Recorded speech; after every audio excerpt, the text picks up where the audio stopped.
Terakhir sekali ya Pak Lurah dan Bapak Ibu sekalian, sebenarnya ini juga menggelisahkan betul secara makro. Karena pemerintah kita itu mencari image atau citra dengan raskin dan lain sebagainya, dengan hal-hal yang Anda mungkin tidak merasakan dan tidak cerdas untuk membaca. Yang pertama itu pendekatan materialistik itu sangat berbahaya. Kalau zaman Pak Harto dulu ada, Pak Harto mengatakan jangan kasih ikan, tapi kasih pancing. Nah, Raskin itu kan ngasih ikan langsung. Jadi dia membunuh etos kerja, dia menciptakan kecemburuan sosial dan lain sebagainya. Akhirnya juga menurunkan kerajinan gotong royong dan lain sebagainya. Satu. Nomor dua, itu disebut bantuan untuk rakyat miskin. Itu juga sangat durhaka kata-kata itu. Kok bantuan iki rumangsamu kuwi wae sapa? Kabeh iki lah wae rakyat. Kok terus moro-moro kowe iki sing tak bayar iki bantu aku lah, kowe iki sing bayari aku kok kowe bantu aku. Jadi di Indonesia ini suatu hari kalau Allah mengizinkan kita rombak semuanya. Termasuk kosakata dan epistemologinya. Lu kok bantuan bagaimana? Wong pemerintah itu nggak punya apa-apa kok. Dia aja dibayar kok, dia bantu. Nggak benar itu bantuan kepada rakyat. Itu milik rakyat. Jadi disampaikan kembali ke rakyat, bukan bantuan kepada rakyat. Gitu loh. Kata subsidi pun harus kita cari gantinya. Itu kelihatannya sepele, tapi lama-lama menciptakan kesadaran bahwa rakyat betul-betul merasa dibantu oleh pemerintah. Loh enggak. Pemerintah kok bantuan, duitnya sopo deh, wong duitnya rakyat sendiri. Itu pun ternyata duitnya utang, Mas. Jadi sekarang banyak program triliunan di tiap kementerian dan provinsi-provinsi itu duit utang semua. Ini tadi saya ngomong kepada teman-teman yang fakultas hukumnya di sini, Pak. Ki duit utang semono kae kok ora ana aturane piye?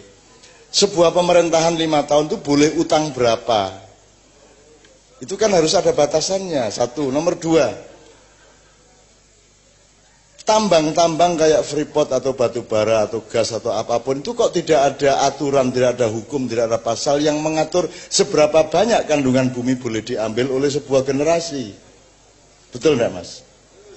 Mestinya ada undang-undang negara yang mengatur dalam 30 tahun misalnya, atau dalam 25 tahun atau 10 tahun monggo, hanya boleh diambil sekian persen dan setiap tambang dihitung.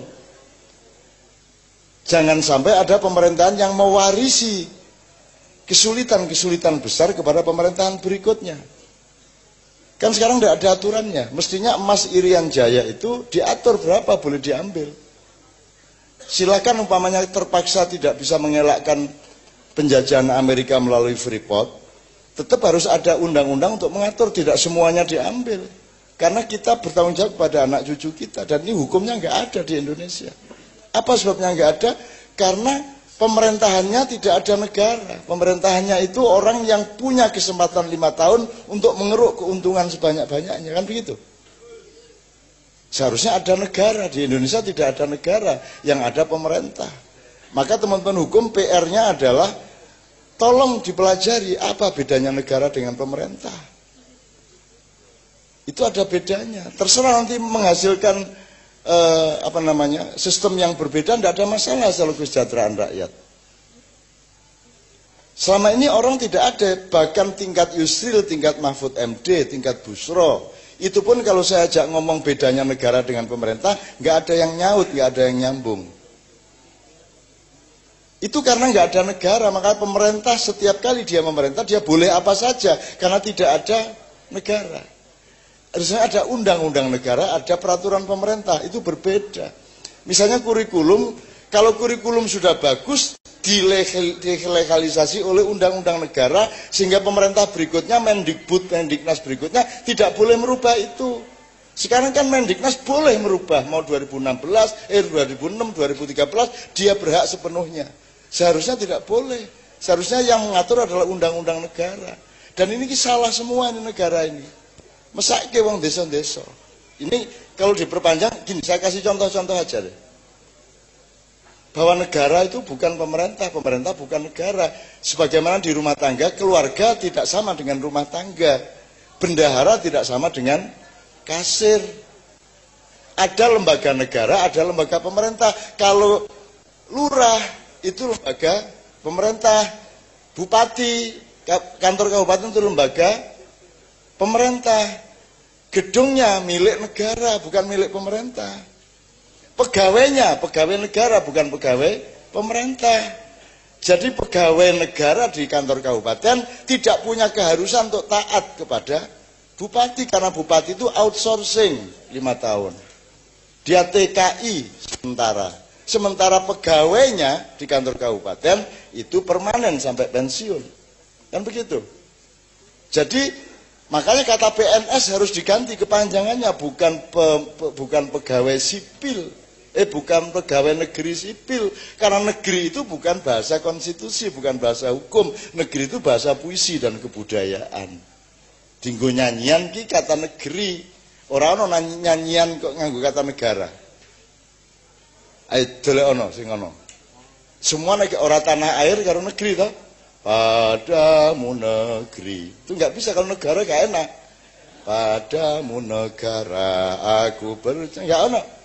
Maka jangan pegawai negeri, itu tidak jelas pegawai negeri itu.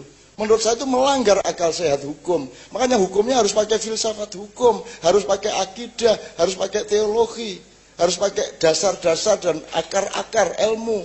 Dan Indonesia ini tidak, semua copy paste dari barang jadi dari Belanda atau dari Amerika. Iki dudu negara kaya ngene iki. Nek kowe takon aku ora tak akoni kowe iki. Ning mergo aku apian rapopo wis. Nggo ngamal aku tak nggawe KTP mesake kowe ngono kuwi. Tapi saya tidak mengakui. Karena saya pakai akal sehat. Apakah saya makar? Loh, orang makar aku. Sing bener ngono kuwi menurut aku, kok jare untuk berbeda menurut Kiai Haji Muzammil. Kan begitu. Saya enggak makar, saya sampai hari ini saya bantuin pemerintah, saya bantuin Pak Lurah, bantuin Pak Camat, Pak Bupati. Habis-habisan tiap malam kok. Sampai siang tadi di Kalioso saya bantuin kok. Gitu loh teman sekalian. Nah tolong teman-teman Fakultas Hukum, mbok punya rencana masa depan. Gini loh mestinya negara, gini loh mestinya pemerintah. Itu punya catatan. Belum terlaksana 10 tahun lagi tidak masalah. Tapi Anda sudah mendaftar kepada Allah. Gini loh ya Allah, seharusnya negara Indonesia. Seharusnya pegawai negara sipil. Jadi taat kepada undang-undang negara. Bupatinya harus taat kepada undang-undang negara. Bupati tidak bisa memutasi kepala dinas, karena kepala dinas itu pegawai negara, bukan pegawai pemerintah. Betul enggak? Betul enggak? Nah, iki dudu negara kaya ngene iki. Enggak bisa bupati main pecat, enggak bisa, wong dia cuma outsourcing kok. Part timer kok dia. Dia part timer tuh Mas. Jadi jabatan politik itu sebenarnya tidak ada. Yang ada ya jabatan kenegaraan. Yang diperwakilkan kepada administrasi pemerintahan. Gimana sih ini teman-teman hukum ini? Bagaimana teman-teman ketatanegaraan ini? Gimana Yusril ini? Mahfud ini? Busro ini? Ayo mumpung tidak jadi ketua KPK, mulai sekarang mikir. Gitu loh. Dan jangan jadi ketua KPK sekarang, karena KPK sekarang sudah bukan seperti KPK ketika awal berdirinya. Nek tak terus ke nesu ya. Gitu ya Mbak ya. Nah jadi Mbak, Fakultas Hukum kan, tolong nyicil ilmu itu. Bener, KPK itu lembaga negara apa lembaga pemerintah? Negara apa pemerintah? Anda orang hukum belum ngerti bedanya negara dengan pemerintah. Apa harapan saya ke depan? Apa harapan untuk anak cucu kita semua ke depan? Kalau Anda tidak mulai mempelajari itu. Yang seharusnya melantik ketua KPK dan memilih ketua KPK itu bukan DPR dan bukan kepala pemerintahan. Orang DPR itu yang mau diawasi KPK kok. Ini banget ini ya. Sekarang siapa yang nomor 1 maling yang harus diawasi? Ya kamu jelas. Lah kok Pengawasnya dipilih oleh malingnya. Piye to kowe iki?